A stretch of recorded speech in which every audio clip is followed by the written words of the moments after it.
Selamat malam kaum bapak dan rekan-rekan pemuda-pemudi yang Tuhan Yesus Kristus cintai.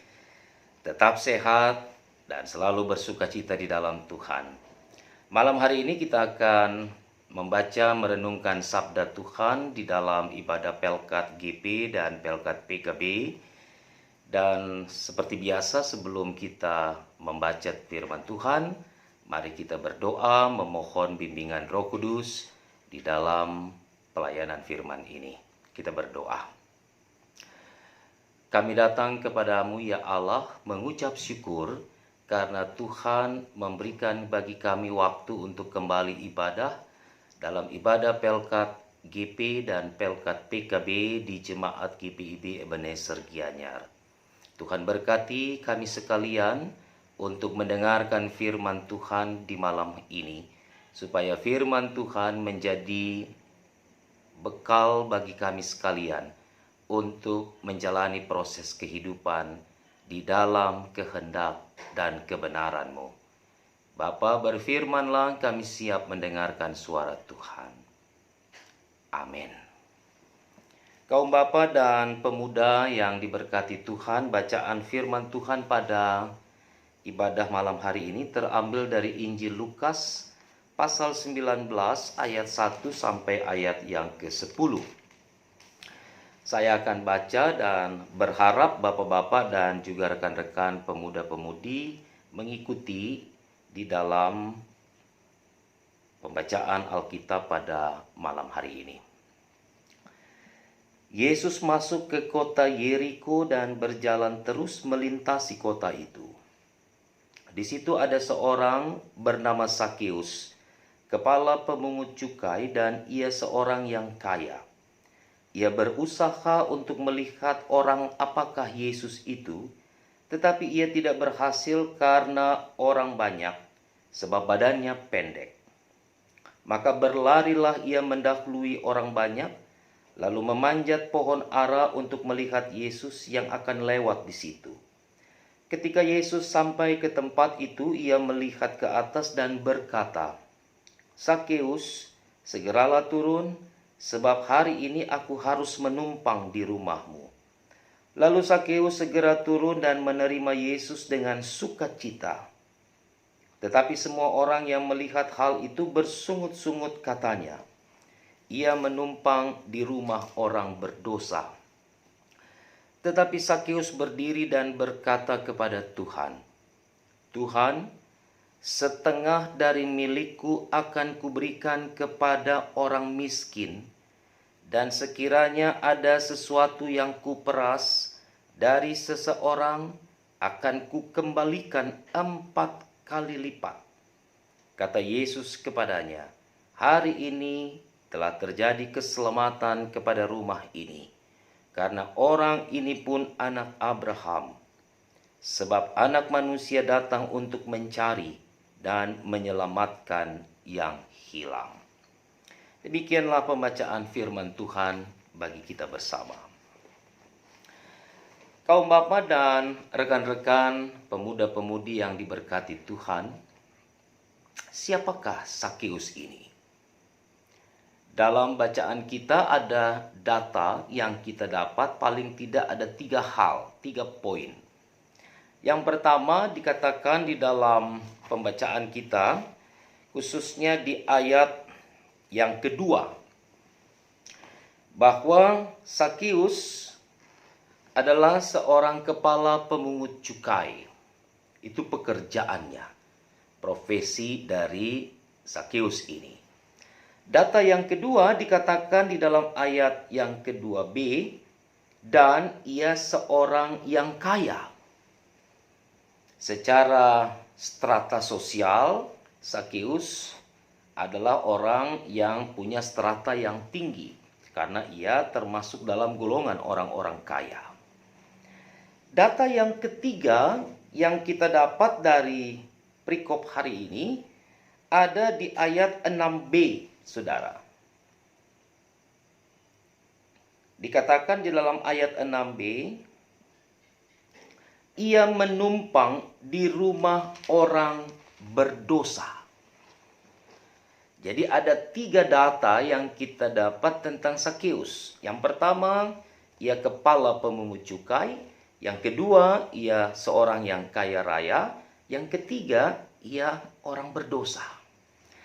Tentunya 3 data ini jika digabungkan, maka kita bisa memberikan kesimpulan bahwa Sakeus adalah seorang kepala pemungut cukai yang mendapatkan banyak harta, banyak uang dari pajak yang ia pungut, yang ditagih dari banyak orang.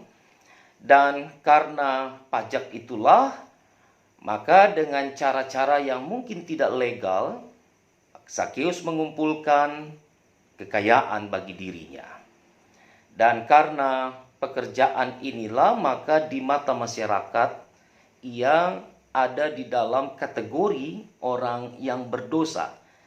Kenapa berdosa? Karena pekerjaannya memungut atau menarik pajak dari semua orang yang mungkin saja dalam prakteknya ada dalam proses pemaksaan dan juga tidak mengenal yang namanya kepedulian terhadap orang lain. Siapapun harus membayar pajak dan itu wajib hukumnya, serta Sakeus melakukan cara-cara yang tidak lazim untuk mendapatkan pajak-pajak itu sehingga semuanya memperkaya dirinya. Pertanyaan yang kedua dari perikop kita pada malam hari ini, mengapa Sakeus ingin sekali untuk bertemu dengan Tuhan Yesus? Ini menarik. Mengapa? Karena tentunya Sakeus memiliki motivasi yang berbeda atau yang lain dari orang-orang banyak yang dikatakan dalam bacaan kita yang menghalangi ia untuk bertemu dengan Yesus sehingga ia harus naik pohon ara karena tubuhnya yang pendek.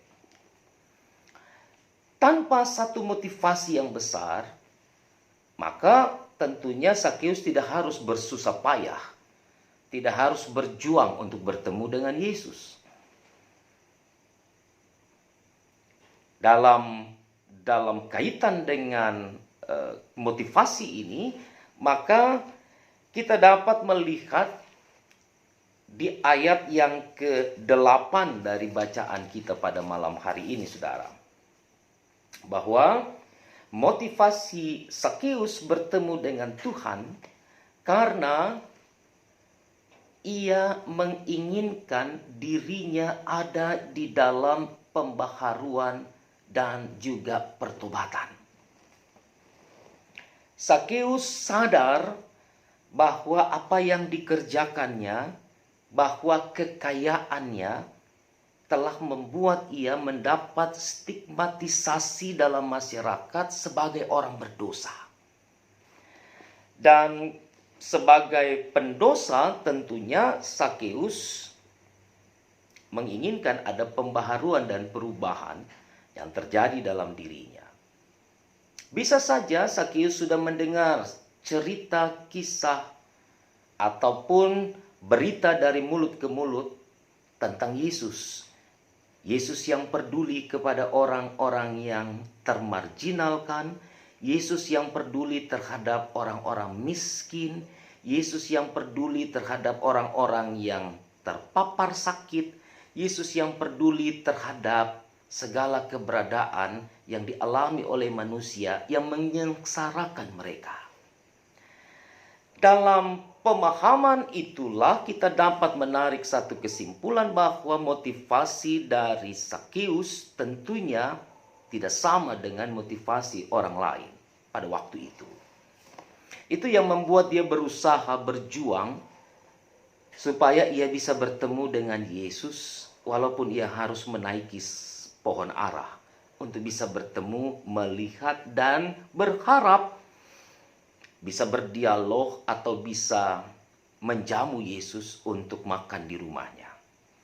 Apa yang diharapkan oleh Sakeus ternyata itu direspon oleh Tuhan Yesus. Dalam bacaan kita, saudara-saudara, di ayat yang ke-5, ketika Yesus sampai ke tempat itu, ia melihat ke atas dan berkata, "Sakeus, segeralah turun, sebab hari ini aku harus menumpang di rumahmu."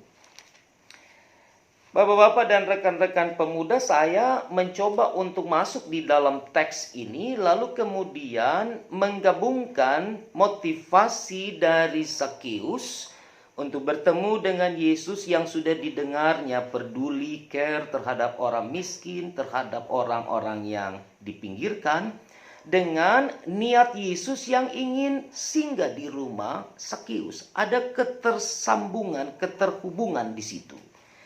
Karena itulah, maka ada sukacita yang besar yang dialami oleh Sakeus seketika itu juga.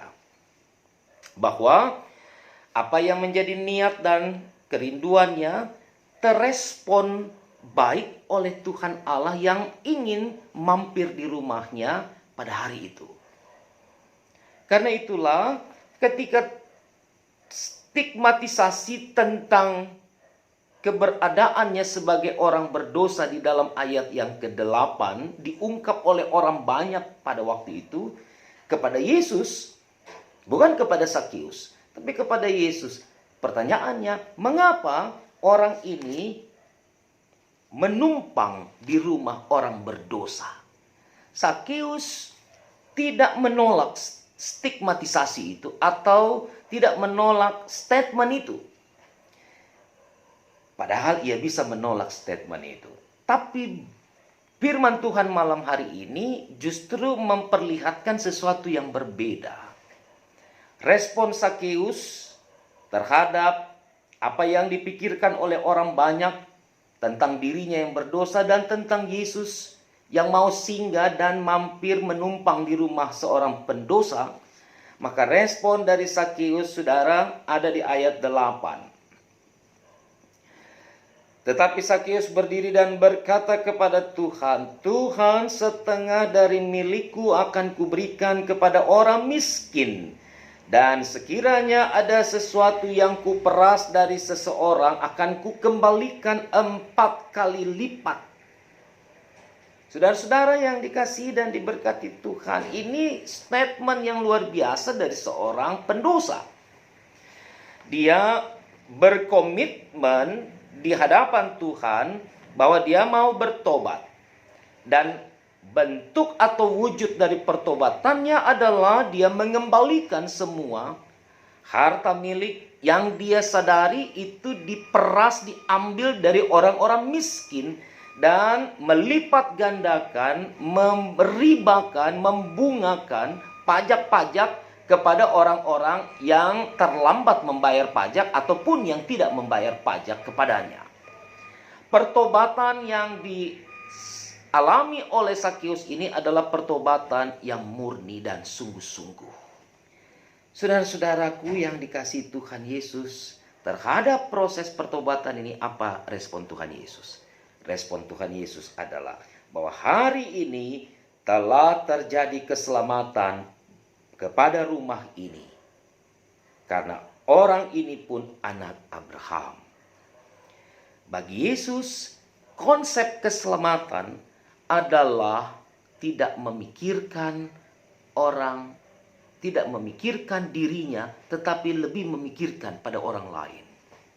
Konsep keselamatan yang Yesus maksudkan adalah pengorbanan diri.